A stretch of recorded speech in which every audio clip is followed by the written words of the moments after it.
Story 55. A Donkey for a King. "You'll find a young donkey in the village over there," Jesus said to his special friends. They were going to Jerusalem. "Tell the donkey's master that I need it and bring the donkey here." Jesus sat back on the donkey. No one had ever done that before, but the little donkey didn't kick or jump. Crowds of people came to meet Jesus. They knew all about him.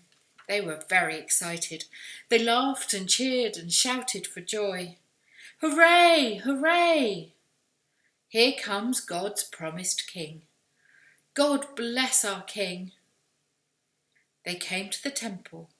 The donkey had done well. He could go home now.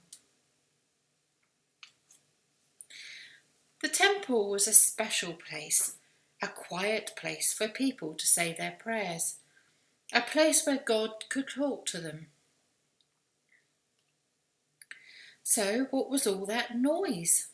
Woo-coo! Woo-coo! A pair of pigeons. "Ma! Ma! Lambs for sale! Buy a lamb! Get your temple money here!" God's temple had been turned into a market. Stalls everywhere, people shouting. Jesus was very angry. "God's temple is a place to pray," he said, "not to buy and sell and cheat people. You robbers!" He overturned the stalls. Money rolled everywhere. The pigeons flew up in fright, and the lambs bleated and ran. The men in charge of the temple were furious with Jesus, but blind people came to him, and people who couldn't walk properly, and Jesus made them well. The men in charge of the temple didn't like that either. They were jealous. "We must get rid of Jesus," they said, but they couldn't think how. Then Judas came to see them. Jesus had chosen Judas to be one of his 12 special friends. But Judas wasn't friends with Jesus anymore. So, they made a secret plan.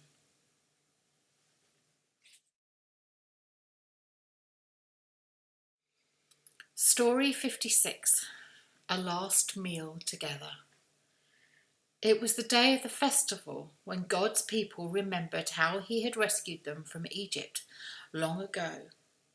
"Where shall we have our special meal?" asked the 12 friends, and Jesus told them the place. Before they sat down to supper, Jesus got a bowl of water and a towel. He was their leader, but he knelt and washed their dusty, smelly feet. Peter didn't think that was right, but Jesus said, "If I don't mind doing the nasty jobs, you mustn't either. I want you to take real care of one another, the way I take care of you. Sometimes that means doing things that no one likes to do." It was supper time. Jesus and his friends sat down to eat. Jesus took some bread, thanked God for it, and broke it in pieces for them all to share. "This is my body, given for you," he said. He took a cup of wine, thanked God for it, and passed it round. "This is my blood, my life poured out to make you safe. By my death, I shall bring many people back to God." It was dark.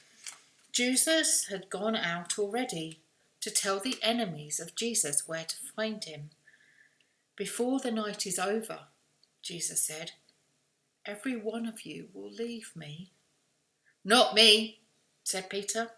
"I never will." "Yes, even you," Jesus said, "before the night is over."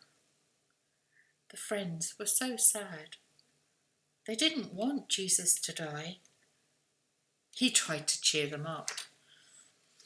"I'm going home to God, my Father," Jesus said, "but I am coming back. One day I will take you to be with God forever.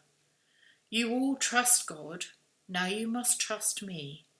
I will always love you. If you really love me, you will love one another. I have shown you the way. When I have gone," Jesus said, "God will send you his special helper.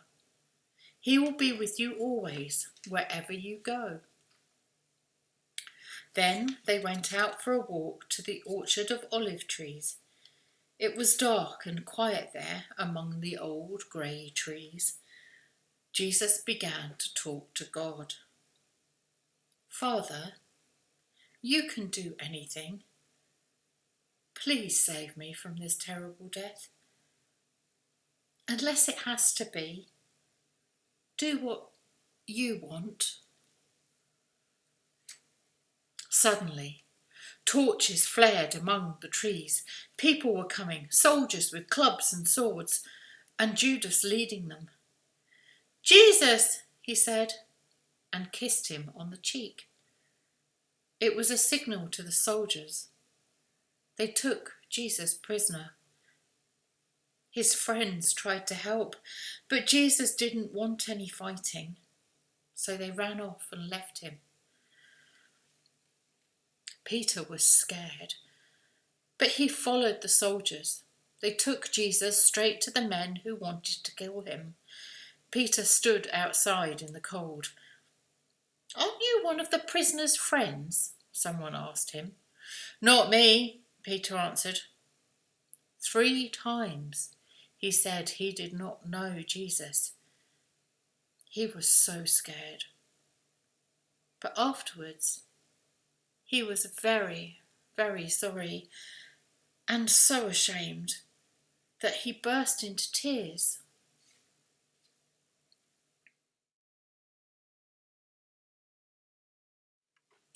Story 57. The saddest day. Questions, questions, questions, all night long. Jesus' enemies asked him angry questions. Then early in the morning, they took him to the Roman governor. Jesus had done nothing wrong, the governor said. He wanted to let Jesus go, but the crowd would not let him. "Kill him! Nail him to a cross!" the crowd shouted angrily. It was Jesus they wanted to kill. But why? Jesus was good. He'd done nothing wrong. These people hated Jesus. "He tells lies about God," they said. They did not believe he really was God's promised king. The governor was afraid of them. At last he said, "I will do as you want, but don't blame me." And he handed Jesus over to his soldiers. They took him to Skull Hill and nailed him to a cross. There were 2 other prisoners on crosses, one each side of Jesus. Above Jesus' head was a notice, "Jesus of Nazareth, King of the Jews."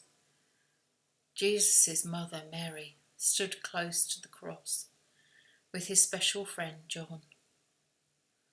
"Look after her for me, John," Jesus said from the cross. And from that day on, John took care of Mary. Jesus did not hate the soldiers who nailed him to the cross. He did not hate his cruel enemies. "Father, forgive them," he prayed. At last, Jesus cried, "I have finished my work." Then he died. It was the saddest day. 2 friends took his body to the grave. It was kind of a cave with a big, heavy stone across the opening. Sadly, the women watched. It was time to go home. But they would come back.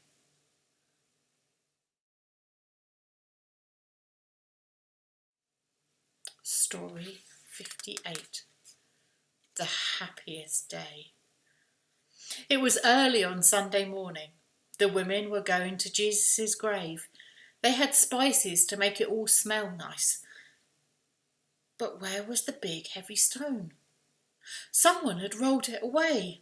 The women went inside. They gasped, "Jesus' body isn't here, it's gone!" Then they saw a shining angel. "Don't be afraid," the angel said. "I know you're looking for Jesus, but he isn't here. God has brought him to life again, and just as Jesus said. Off you go now. Go and tell his special friends." The women ran and ran. It was the happiest day ever. They burst into the room. "He's alive! He's alive!" they shouted. "Jesus is alive. An angel told us. We went to the grave and his body wasn't there." The men shook their heads. "That's just crazy," they said. But Peter and John went to see for themselves. John ran faster and got there first. When Peter caught up, John followed him inside. Jesus' body had been all wrapped up. A cloth had been tied around his head. No one had unwrapped him. The covers were all there. But the body had gone. That was how John knew. No one had ever taken the body away. Jesus was alive. Peter and John ran to tell the others. Mary Magdalene was the first to see Jesus. She was standing close to the grave when a voice said, "Why are you crying?" Her eyes were red and swollen, and she couldn't make out who it was. Then the voice said, "Mary," and she knew it was Jesus. "Go and tell the others," Jesus said. And off she went, laughing and crying, both at once. She was so happy. That night, Jesus came to his special friends. They were in a room, talking, and suddenly Jesus was there. They were very scared. They thought he was a ghost. "Don't be afraid," Jesus said. "Look, it's me. Touch me, I'm real." He even ate some supper. No one was frightened after that. It was the happiest day ever. All of them were there except Judas and Thomas. "I can't believe it was Jesus," said doubting Thomas when they told him. "I must see for myself where the nails went in. I must touch the place." The very next week, Jesus came again. "See where the nails went in," he said to Thomas. "You can touch the place." But Thomas didn't need to. "My Lord," he said, "and my God." After that, they went back home. One night, they went fishing on the Lake Galilee. But they didn't catch anything. It was just getting light when someone called from the beach. "Have you caught any fish?" "Not one," they said. "Let down the net on the other side," said the man. And they caught so many fish, the net almost broke. "It's Jesus," John whispered to Peter. Jesus had lit a fire, all ready for a picnic breakfast. He had fish and bread, and they brought some more fish from the boat. After breakfast, Jesus talked to Peter. "I want you to take care of my friends," Jesus said. Peter was so pleased. He had let Jesus down on that dreadful night, but Jesus still loved him as his special friend.